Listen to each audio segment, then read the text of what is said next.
আমি তো প্লটের চিঠি একদিনের মাথায় উইথড্র করেছি, আমি তো প্লট নেই নাই। আর আওয়ামী লীগের যদি আমাকে প্লট দেওয়ার থাকতো আর আওয়ামী লীগের সাথে যদি আমার আতাত থাকতো তাহলে তো চিঠি ফ্লাশ হইতো না। একদল বস্তির মতন মবের হাতে বাংলাদেশ যাবে এটা আমরা স্বপ্নেও ভাবি নাই। আলোচনা করলাম, আপনার যদি শেষ কোনো বক্তব্য থাকে আমরা অন্য কোনো বিষয় নিয়ে আলোচনা করতে পারি। আমরা যারা গণ অভ্যুত্থানের আগের 15টা বছর, আমি, মঞ্জু ভাই, জুনায়েদ সাকি, বিএনপির অসংখ্য নেতাকর্মী, আমরা যারা লড়াইটা করেছিলাম, আমরা একটা বেটার বাংলাদেশের জন্য লড়াইটা করেছিলাম। আমরা একটা বৈষম্যহীন একটা সুস্থ বাংলাদেশের জন্য লড়াইটা করেছিলাম। একদল বস্তির মতন মবের হাতে বাংলাদেশ যাবে এটা আমরা স্বপ্নেও ভাবি নাই। এই জায়গাটা আমাদের খুব দুঃখের জায়গা। ধরুন, যেই এনসিপির যুগ্ম সদস্য সচিব এত নোংরা কুৎসিত কথা আরেক দলের নেত্রী সম্পর্কে বলতে পারেন, লিখতে পারেন, ফেসবুকে স্ট্যাটাস দিতে পারেন, সেই রকম একটা দল বাংলাদেশে রাজনীতি করছে। আমি জানি তারা নিজেরাও জানে যে তাদের কোনো ভোটার বেস বলতে কিছু নাই, এই কারণে নির্বাচনটা যত পিছনে ফেলা যায়, যত ডিলে করা যায় সেইটার চেষ্টা। নাহলে আজকে আপনারা, আমি একটা ভিডিও লাস্ট শেয়ার করেছি, প্রথম আলোর একটা ভিডিও, যেখানে আপনি দেখবেন যে কিভাবে আতাউল্লাহ, আমি নামও জানতাম না, আতাউল্লাহ উড়ে এসে আমাকে টেনে নামাতে গেছে। সেই ভিডিওটা প্রথম আলোর ওখানে গেছে। তারপরে নির্বাচন কমিশনের লোকজন এবং পুলিশ এসে তাকে ধরে নিয়ে যায়। তো এইরকম একটা বস্তির হাতে বাংলাদেশ এত এক বছর ধরে জিম্মি, এক বছর ইজ আ লং টাইম, দুঃখজনক। একজন দর্শক ফোন করে বলেছিলেন যে বিএনপির যারা হাইকমান্ড আছে তারা এটা নিয়ে কোনো আপনার সাথে কথা বলেছে কিনা? না, বিএনপির হাইকমান্ডের সাথে আমার কথা বলার সময়ও হয়নি, সুযোগও হয়নি। এবং আমার লড়াইটা তো আমি করব, প্রত্যেকের যার যার লড়াই তাকে তাকে করে যেতে হবে। I am fighting my own battle. এখানে দল আমার পাশে দাঁড়ালে আমি খুশি হব। আচ্ছা, আমি একটু অন্য বিষয় নিয়ে যেতে চাই। মুজিবুর রহমান, আপনার কাছে দিয়ে শুরু করি। আজকে আরেকটি বড় ঘটনা হচ্ছে পাকিস্তানের উপপ্রধানমন্ত্রী এবং পররাষ্ট্রমন্ত্রী, তার যে বাংলাদেশ সফর, তিনি আজকে অনেকগুলো খালেদা জিয়ার সঙ্গে দেখা করেছেন, তিনি পররাষ্ট্র উপদেষ্টার সঙ্গে মিটিং করেছেন। যেটি হচ্ছে যে পাকিস্তানের পররাষ্ট্রমন্ত্রী দাবি করছেন যে 71-এর ইস্যুর মীমাংসা হয়ে গেছে, আর বাংলাদেশ উপদেষ্টা যিনি আছেন, পররাষ্ট্র উপদেষ্টা, তিনি বলছেন যে না, তিনি বলছেন যে আমরা চাই যে 71-এর জন্য গণহত্যার জন্য তারা ক্ষমা চাক, তারা এটা দাবি আছে। এবং তারা বলছেন যে আসলে এই 45-54 বছরের সমস্যা একদিনে হবে না, ধীরে ধীরে হয়তো সমস্যা সমাধান হবে। আমার কাছে একটা ব্যাপার আছে, এর আগে যখন দেখতাম আমরা আওয়ামী লীগ আমি বলছি, বাংলাদেশ মানে পুরোটাই যেন ভারতের কেন্দ্রিক আমরা করতাম। এখন আবার যখন পট পরিবর্তন হলো, এখন আমরা দেখছি যে মোটামুটি যা কিছু হচ্ছে অনেকটা পাকিস্তান যেন সামনে চলে আসছে সব কিছু মিলে। এই বিষয়টা আসলে কি হয়?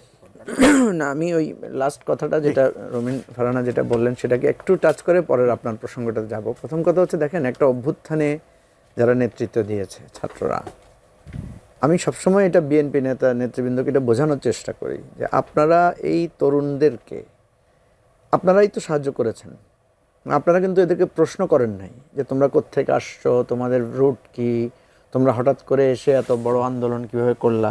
আপনারা বরং তাদেরকে সহমর্মিতা দিয়েছেন, সহযোগিতা দিয়েছেন, তাদেরকে ইভেন রাজপথে নেমে সর্বাত্মকভাবে সবাই, বিএনপি, জামাত, হেফাজত, আমরা সবাই মিলে করেছি।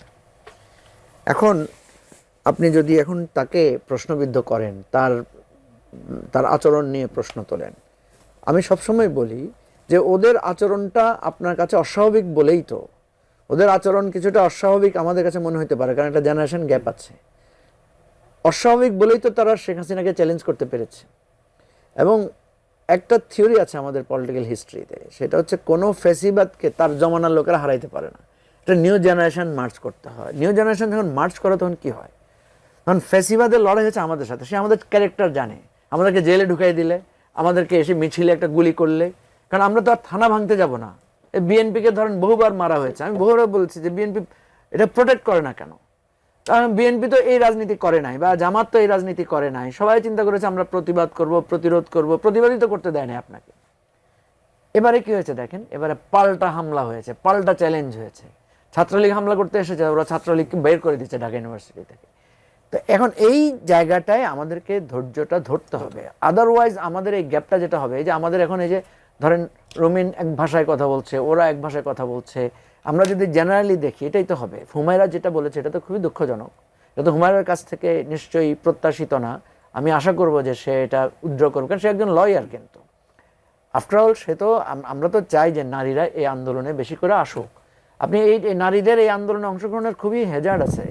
এরা এরা ব্যক্তিগতভাবে যে পরিমাণ হেনস্থার শিকার হয়েছে, আমি রুমিনের অনেক কথার সাথে আমি আমার দ্বিমত 15 আছে। বছর কি হয়েছে আমার রুমিনের উপরে অনেক কথার সাথে আমার দ্বিমত আছে, আমি রুমিনের সাথে অনেক বিষয়ে দ্বিমত পোষণ করি। আমরা অনেক সময় ফোন করাও বন্ধ করেছি, একজন আরেকজনের সাথে কথা বলাও বন্ধ ছিল আমাদের দীর্ঘদিনের।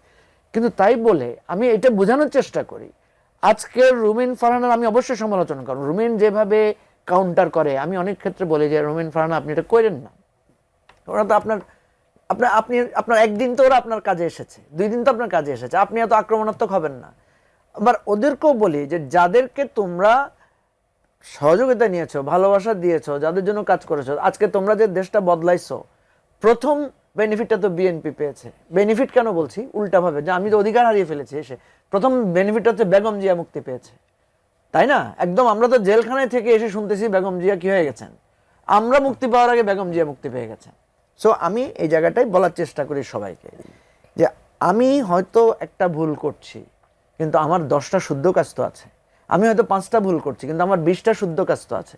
রুমিন ফারহানা যখন ইলেকশনে গিয়েছিলেন, যখন উনি ওই যে তার ফ্ল্যাট নিয়ে প্লট নিয়ে ঘটনা হয়েছে, আমরা সবাই তো সমালোচনা করেছি। কিন্তু সমালোচনা করেছি বলে আবার যখন রুমিন ফাইট করেছে পার্লামেন্টে, সেটাকে তো আবার আমরা সবাই স্বীকৃতি দিয়েছি, সেটাকে তো আমরা আবার, তখন রুমিন পপুলার হয়েছে না, তখন তার ফেসবুকে ইয়াতে যারা সমর্থন দিয়েছিল তারা দিয়েছে না। ভালো খারাপ মিলিয়েই তো আমরা সব কিছু, আমার সব কথা আপনার পছন্দ হবে কেন, সব কথা আপনার মতো করে আমি বলবো কেন?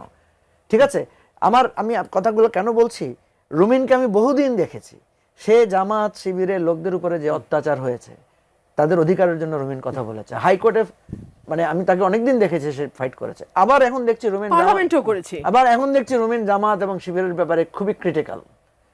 তো ঠিক আছে, রুমিনকে আমি প্রশ্নই করতে পারি যে যাকে আপনি তখন সাপোর্ট দিয়েছেন, তখন যার প্রতি সহমর্মিতা দেখিয়েছেন, এখন আপনি এত ক্রিটিক্যাল কেন? আবার রুমিন এখন ক্রিটিক্যাল বলে যারা রুমিনের মানে নারী সত্তাকেও খুব অপমানজনকভাবে ক্রিটিক করছে, সেটা তো কোনো আদর্শিক জায়গা থেকে হতে পারে না ভাই। আপনি আপনি ফ্যাক্টের উপর করেন, রুমিন যে কথাটা বলছে ওর সাথে বিতর্ক করেন, তার যুক্তি করেন, ব্যক্তিত্বকে আঘাত করবেন কেন, ব্যক্তিকে আঘাত করবেন কেন? 50 বছর আগের একটা ফেক ছবি নিয়ে, সরি 10 বছর আগের যে ফেক ছবি, তাকে আওয়ামী লীগ যেভাবে তার বিরুদ্ধে করেছে, সেটাকে আমি কেন আনবো? এই কথাটা আমি বোঝাতে চাই। আমাদের সমস্যা হয়েছে কি, এখন আমি রুমিনের পক্ষে 2টা কথা বললে আমাকেও এক ধরনের ফ্রেমিং করা হবে, আবার রুমিনের বিরুদ্ধে কথা বললে সেটাকেও ট্যাগিং করা হবে। আপনি যে প্রশ্নটা তুলেছেন বিরুদ্ধে পরে আচ্ছা ঠিক আছে, সরি 1 মিনিট, আমার একটা প্রশ্ন, জি এই বিষয়টা কথা বলবেন। আমার একটা প্রশ্ন হচ্ছে যে এই যে ঘটনা ঘটলো, যদি আপনার এলাকা বা বামনো 3-এর বিএনপি নেতারাও বা এই সাথে জড়িত থাকে, তাহলে বিএনপির ভিতরে কি আপনার পজিশন একটু দুর্বল হয়ে যাচ্ছে?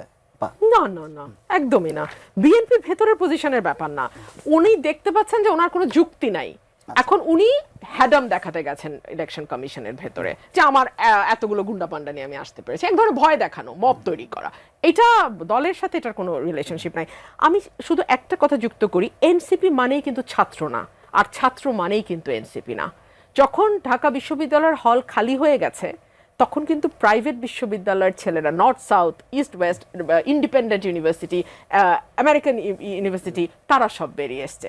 সো ওই বাচ্চারা না বের হলে, আর আর্মি মানে প্রাক্তন আর্মি কর্মকর্তারা মিরপুর ডিওএইচএস এ মিছিল না বের করলে এটা কোথায় যেত আমি জানি না। 1, 2 হচ্ছে আওয়ামী লীগ আমাকে ঠিক প্লট নিয়ে আক্রমণ করতো, যে আমি প্লটের অ্যাপ্লিকেশন দিয়েছি।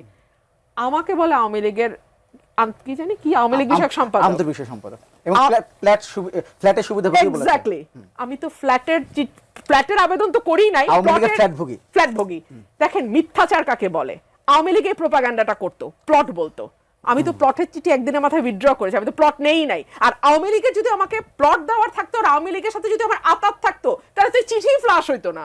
এই চিঠিতে আওয়ামী লীগই ফ্লাশ করছে, সো দ্যাট আমি আওয়ামী লীগের, মানে আমার সাথে যখন যুক্তিতে পারছে না, তখন ওরা বলবে তুমি তো ফ্ল্যাটের আবেদন করেছো, তুমি তো প্লটের আবেদন করেছো। সেই আবেদনটা কিন্তু আমি একদিনের মাথায় উইথড্র করেছি। কিন্তু দেখুন, ঠিক আওয়ামী লীগ যে ভাষায় কথা বলতো, আজকে আমি একটা ডাকাতের মতন চেহারার ছেলেকে দেখলাম একই ভাষায় কথা বলতে।